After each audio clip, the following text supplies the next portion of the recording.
How are we all doing? I hope everyone's keeping well out there.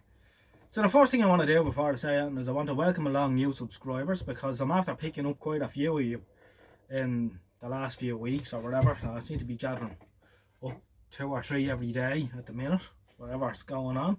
So I'm glad you like what I'm doing, and actually, just to take a minute on that, it's quite interesting watching how this thing is growing over the last couple of years, because it'll be 2 years now in January since I started this, and it's just me messing in my shed, you know. And I remember the first video I put up, which was terrible. It was the R600 was in the corner here at the time, and I think it was the 4th or the 5th of January or something, early January. And I just made a short recording of a pirate, a Dutch pirate, on the top of the medium wave band, and I put it up, and it got a couple of views or whatever. And people were liking it, a couple of likes, so that sort of spurred me on to do more stuff. And then as time went by, for the first year I think I was a bit shy about actually being on the camera, so I was sort of trying to do it off camera, but feck it, you know, sure, loads of people see me every day anyway, sure, what's the problem? So here I am, and actually I've gotten a bit of confidence talking at cameras now. I remember if you look at the early videos when I start talking on the camera, I'm like, but I think I'm getting the hang of this now. I don't think I'm Brian Dobson or anything, but you know, I think I'm able to put myself forward half reasonably on the camera. So it's interesting, and I don't know, should I start taking this a little bit more seriously or whatever? I don't know. It's just me and my shed on my off time having a bit of fun with a lot of crap I've accumulated over the years and other stuff that people give me or whatever. We put it up on the bench, we have a look at it. Sometimes I fix it, sometimes I don't. I'm not too pushed either way, to be honest. Sometimes we listen to the radios, sometimes, you know, we float around, and that's all it's about, having the crack, because this is a hobby after all, and we don't want to take ourselves too seriously. All that having been said, today I have here something wrapped up. It has been since my house move, so he was wrapped up probably 3 years now, I'd say, at least. This has been wrapped up, and this is a television. And not only is it a television, it's sort of a Christmas tradition. Well, it was up until 3 years ago, because I used to, the couple of TVs I had at the time, which has sort of grown a bit more now, I used to use them in rotation to give them all a run, which is a good idea to keep them going. And this one was always put up for Christmas, and this is a set I got out with Skip. It's the second Delta Gun TV I got. The first one is a Ferguson Colour Star with a Thorn 3500 chassis, and I need to get him going again. He broke down 7 or 8 years ago, and I haven't had him going. This is the second one I got.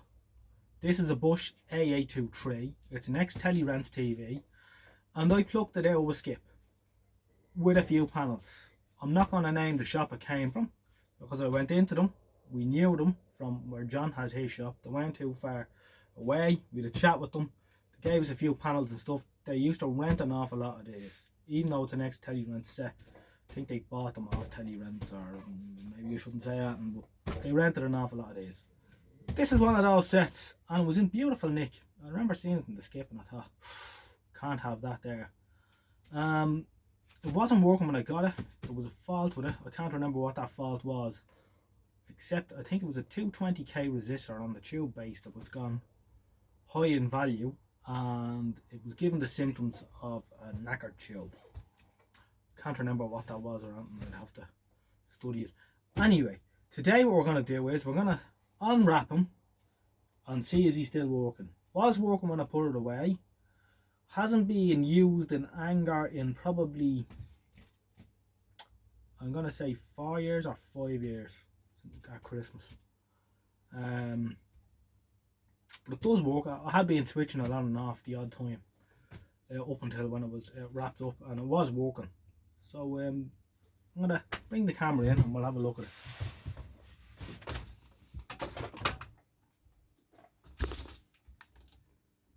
This is a 20-inch. And it's a lot heavier than it looks. It's a 20-inch set, which is about as heavy as the 26-inch Ferguson colour star I just mentioned. So it's a heavy, it's a chubby little fella, and he's as deep as he is wide. And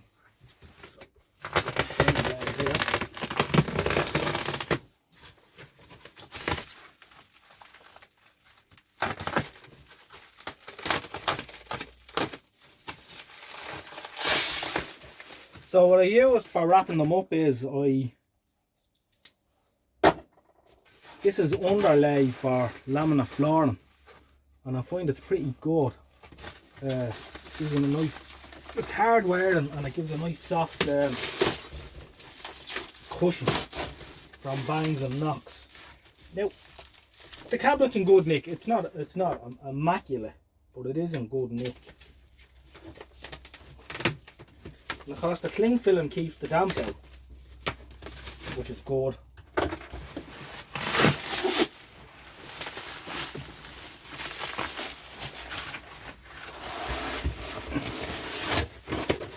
Nice job wrapping this up at the time. I wrapped it up well enough, and here he is.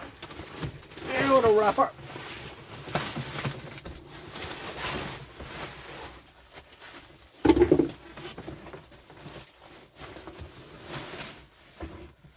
And I even have a re-gun 20-inch tube to go on this someday when it eventually needs it.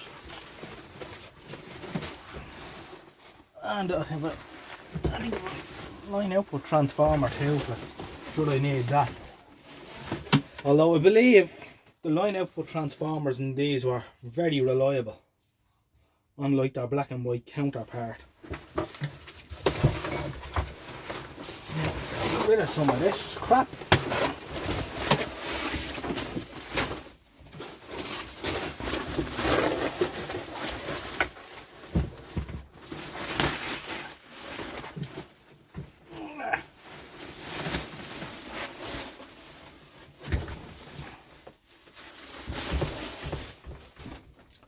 Right, let's see what the damage is, if there is any.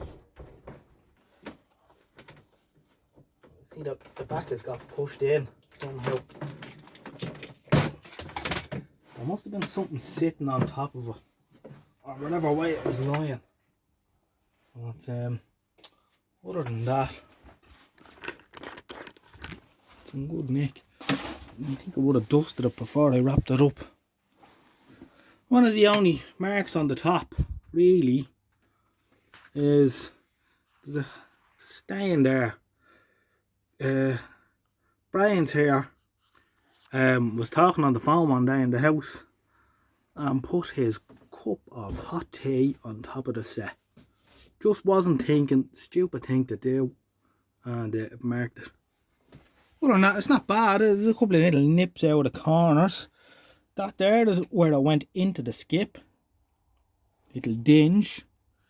A few little marks along here. Nothing major though. It's in fair fettle. Considering this is she's a 1972 model, so she's what, 48 now. There's not too many sets in this condition of 48.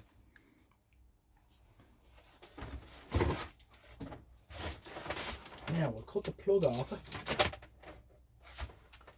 And I wrapped it up. It's always a good idea to cut plugs off instead of leaving them, because the plug will end up doing more damage than good. Wrapped up again, so it'll only end up scraping it or what have you. Now I'll get the depot.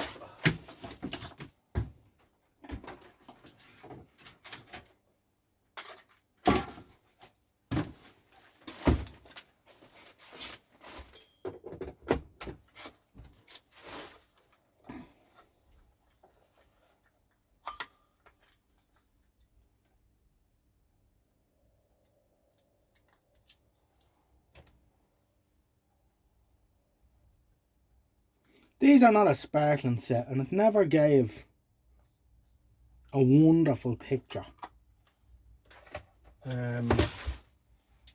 Well, it was reasonable.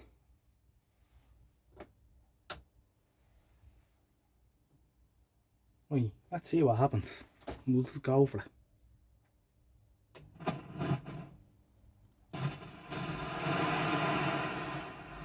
That sounds good. Get the signal generator on it.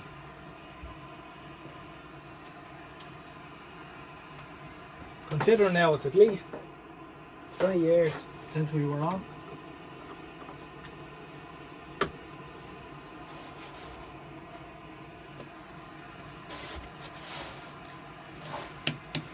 Turn off the lights and see is there is a raster there.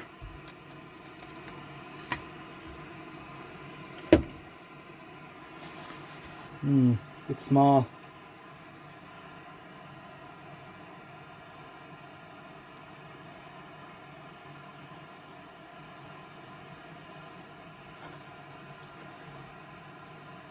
Alright.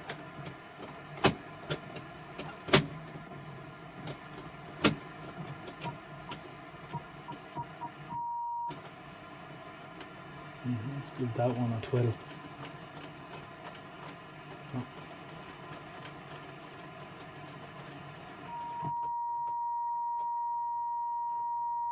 And the decoder is still working. Sorts.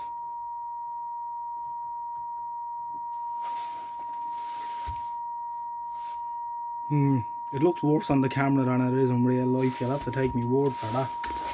I wonder if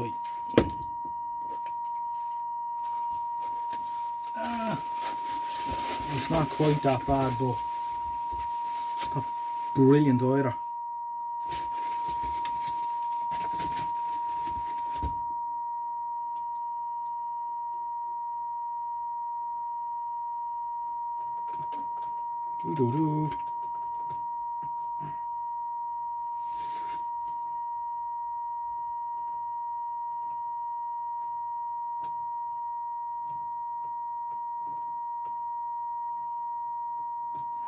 The decoder panel wants to be set up properly, but I never did.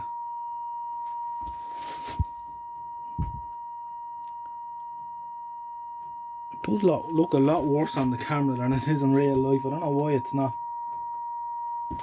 showing up on the camera. It's like that on the camera. That's a bit weird. Anyway, there's a second here and I'll set up a test card. Right, there we are with test card F on. You can see we need a little bit of work after our long sleep. But it's not a bad old TV at all. It's got a good CRT in it. It's good and strong. Obviously we need a little bit of work around the frame and the line stage, but it always did have a tendency to come down a little bit at the top like that, but I think there might be a few electrolytics around the frame stage might need a bit of work. But, I have to say it's considering it hasn't been on in 3 years, it's coming up nicely. I think if we were gonna have a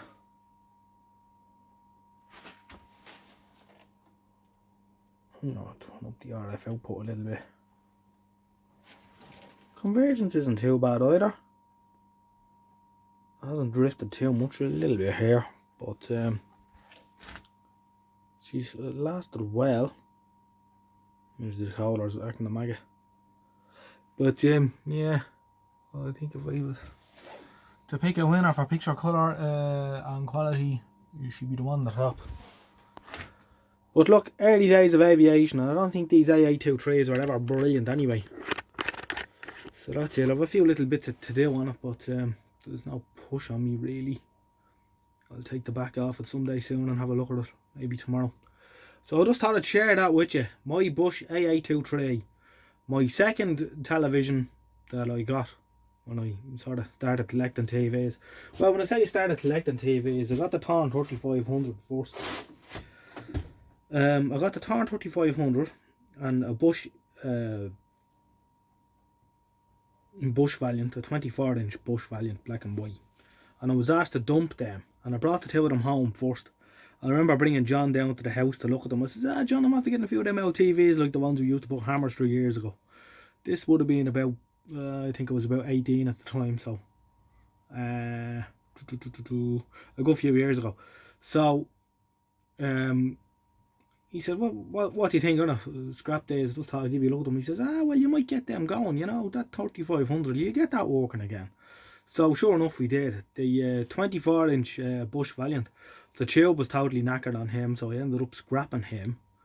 But yeah, that's where it all started with the TVs. Actually, you know, collecting them and keeping them. And then this was the second one to come along. I found that in a skip about 6 months later. And just because the condition it was in, I just could not leave it there. So that's it. So yeah, a few faults there to sort out for Christmas. And we should be laughing. Alright, I'll leave you at that for now. Thanks for watching. Thanks for subscribing. Thanks for liking. And thanks for commenting and all that jazz. And I'll catch you in the next one. Take care and mind yourselves. Good luck.